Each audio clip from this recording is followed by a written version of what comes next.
How's everybody doing on this Monday? What's going on, everybody? My name is Mr. Leong, and I've got a business scoop for you.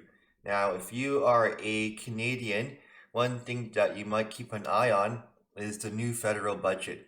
The federal budget outlines its expected revenues, expenditures, areas where it's going to spend money on. And today, Freeland just released the budget and projected deficits for each of these years. Let's go take a look. $101 billion. Is that too high of a price tag? Let's go into it a little bit more in detail. So an article came out showcasing the deficit spending, and with a deficit for 354.2 billion for the fiscal year that just ended, and you're expected to have another 154.7 billion in deficit spending for 2021 to 2022. The federal debt to GDP ratio is going to be about 51% this fiscal year. So a lot of Canadians are going to be concerned as to, the price tag, because if you borrow so much money and you're spending more than your revenues and you're running these huge deficits, eventually we're going to have to pay off some of this debt. So on the question of whether Canada can afford the budget, Freeland points to low interest rates. And I think that it's expected that the interest rates are going to be low. The Bank of Canada will keep them low to help spur some more recovery from the COVID-19 pandemic. So let's take a look at some of these federal deficits. Now, in 2020 to 2021, obviously just coming out of the pandemic, it's expected to be higher. And obviously in these times of uncertainty, it's going to be quite significant. And then as the years go on, the deficit is expected to shrink and shrink.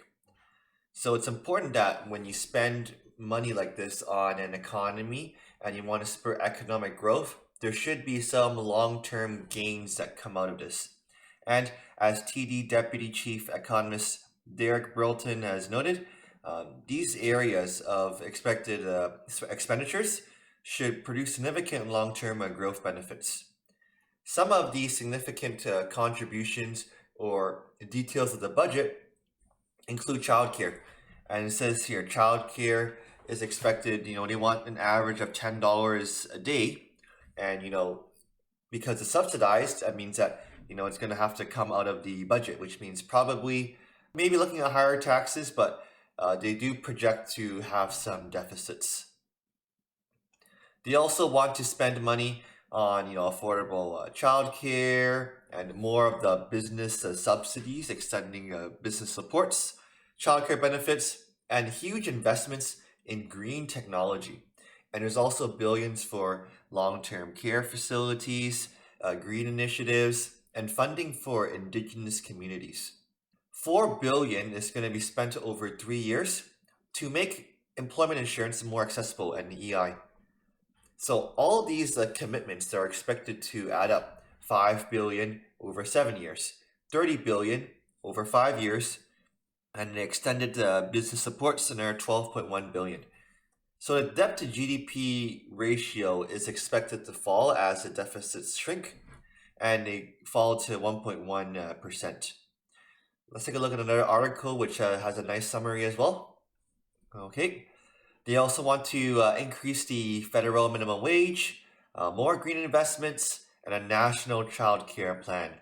And their budget is called a recovery plan for jobs, growth, and resilience, and shows that the federal deficit is projected to sit at $354.2 billion for the year and drop to $154.7 billion in the current year. So the economic recovery is actually going very well, and deficits are going to be shrinking. However, it's important that we spend, we sort of keep eyes on our investments and our expenditures. And there's going to be definitely some critics from the Conservative and the NDP, and they're going to say, is this all these expenditures worth it? So they say that this budget is a smart, responsible, ambitious plan for jobs and growth, and is designed to precisely heal the specific wounds of the COVID-19 recession and to permanently strengthen Canada's economic muscle. Okay, So there's economic contraction due to COVID-19, and obviously this budget is intended to continue to jumpstart the economy. So it's a very big budget, and obviously there's a lot of extended COVID benefits, EI, and there's going to be other expenditures such as mental health, safe reopenings, and another 41.3 million over 6 years to improve data infrastructure and data collection. So these are priorities of the Liberal government. As you can see here, 4.7 billion is expected to be spent over the next 5 years.